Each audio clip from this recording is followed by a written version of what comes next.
It's the Real News Network, and I'm Greg Wilbert, joining you from Baltimore. Last Sunday, the leader of Hezbollah, Hassan Nasrallah, gave a speech about how the Israeli military has gone weak and that its soldiers have lost their motivation to fight. He based his speech on reports from the Israeli media. Nasrallah mentioned that there is a drop among Israelis willing to serve in combat units and that 44,000 Israelis met with psychiatrists to treat mental problems or to receive exemptions from military service.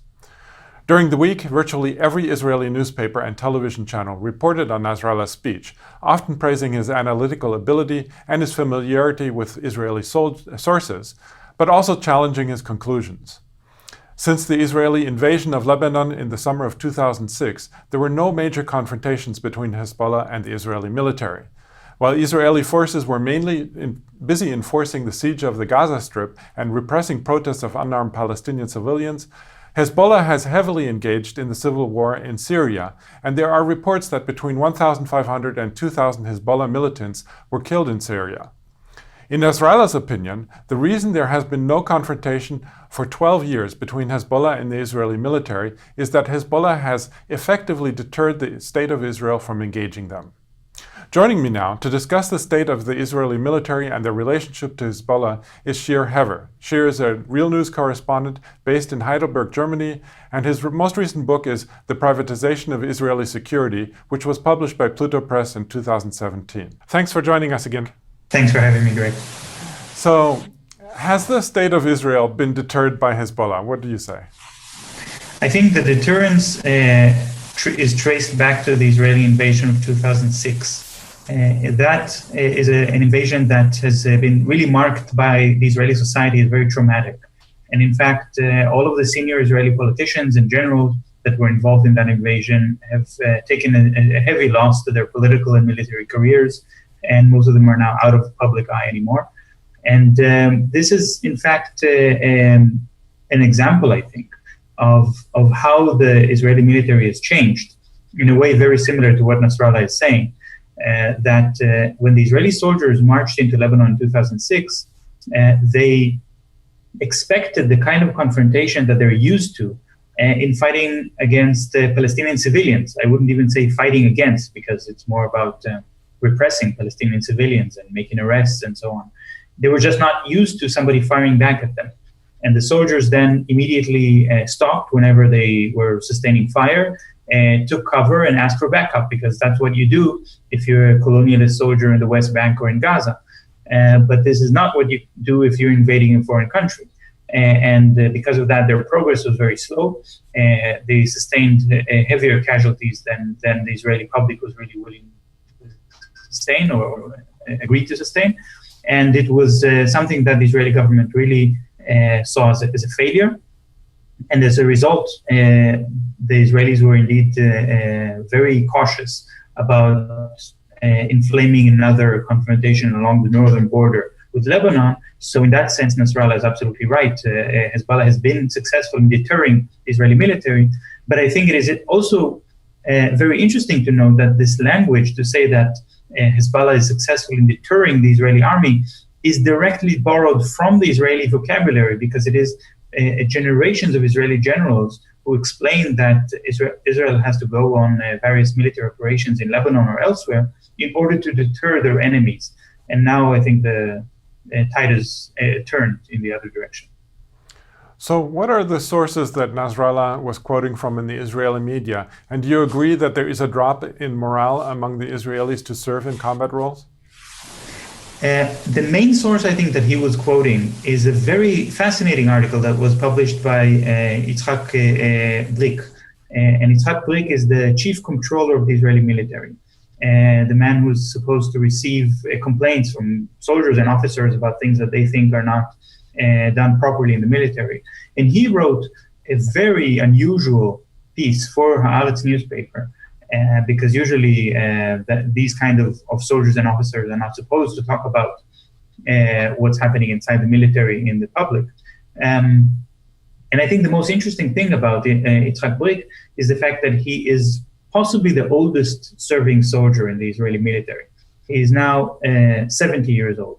And that means that he has fought in 4 different wars that the Israeli military has been engaged in. And that gives him a perspective which no other Israeli soldier really has. The perspective is really to see the difference between how the Israeli military was structured and operated in the 60s, the 70s, even to some extent the 80s, and what happened in more recent years when the Israeli military became very spoiled and has serious problems of discipline. And I think, yes, there is a drop in conscription. According to Israeli military sources, less than 48% of young Israelis actually join the military when they turn 18. Compare that to about 80% in the 1980s. So a very steep drop in conscription over the years.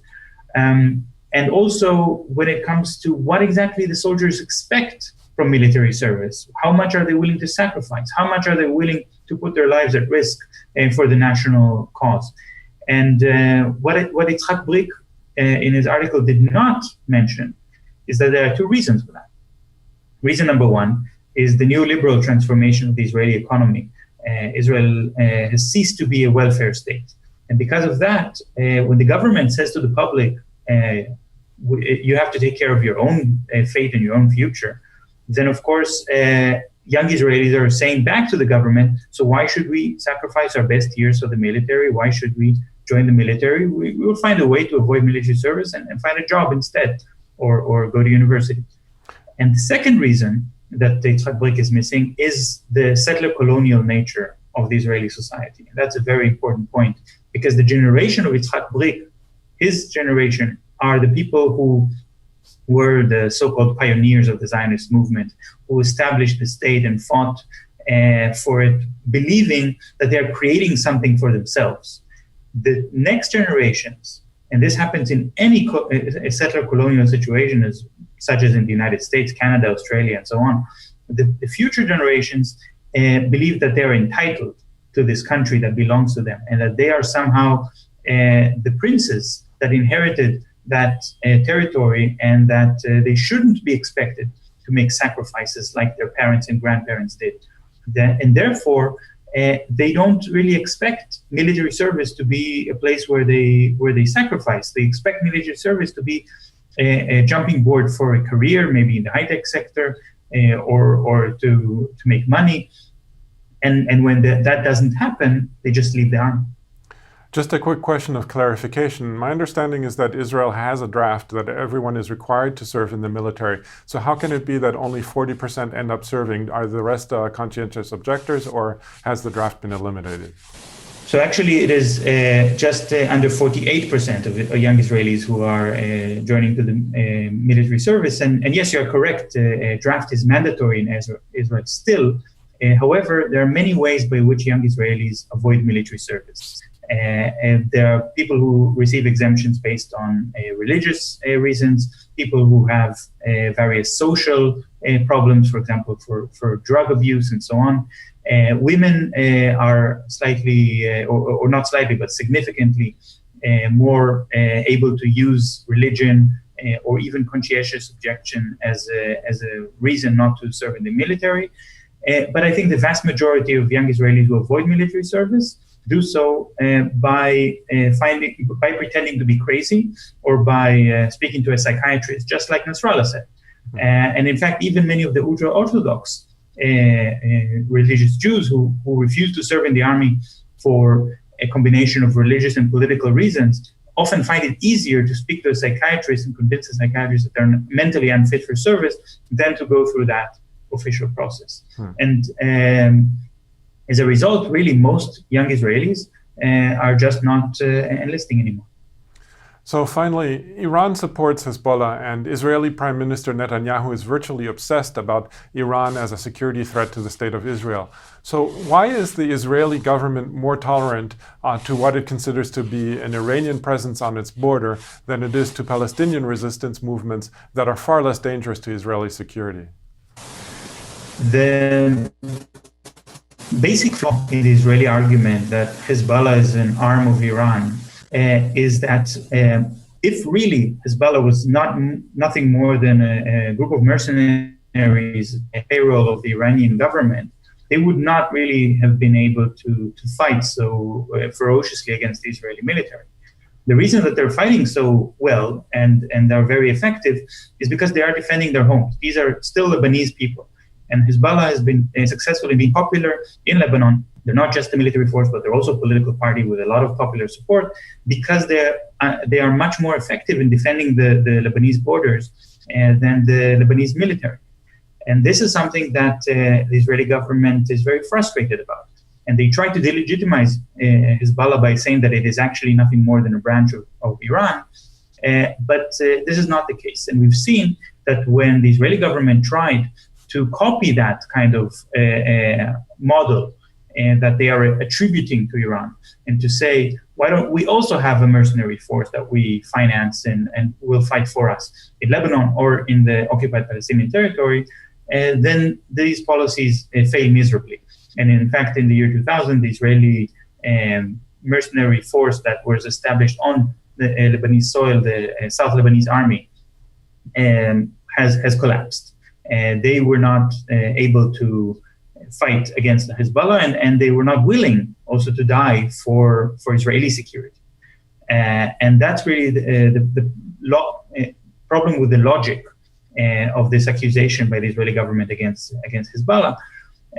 But in terms of tolerating Hezbollah, the Israeli government simply has no choice.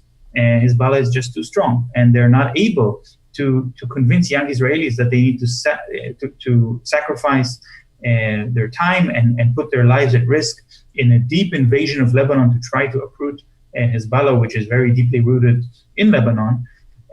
When, on the other hand, when it comes to various Palestinian groups, the Israeli military is a bit more brave when it comes to chasing Palestinian teenagers throwing stones.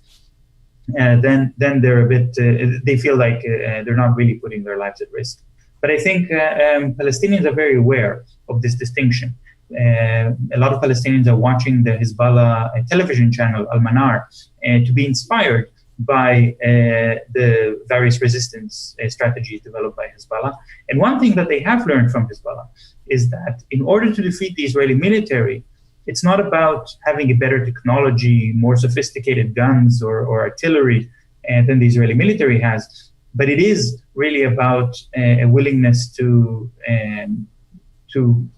a motivation to fight and to make sacrifices, which now both Palestinians and the Hezbollah have in abundance compared to the Israeli. Very interesting, but unfortunately we're going to have to leave it there for now. I was speaking to Shir Hever, Real News correspondent and author of the book, The Privatization of Israeli Security. Thanks for joining us again, Shir. Thank you, Greg. And thank you for joining the Real News Network.